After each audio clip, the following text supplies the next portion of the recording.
கையில் மிதக்கும் கனவானி, கை கால் முளைத்த காற்றானி, கையில் ஏந்தியும் கனக்கவில்லையே, நூறையால் செய்த சிலையானி.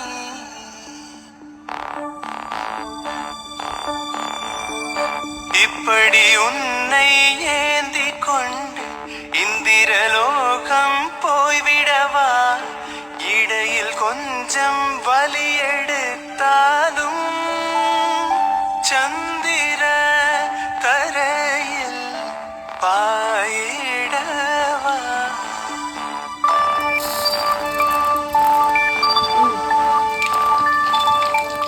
நிலவில் பொருள்கள் எடையிழக்கும், நீரிலும் பொருள் எடையிழக்கும், காதலில் கூட எடையிழக்கும். இன்று கண்டேனடி அதை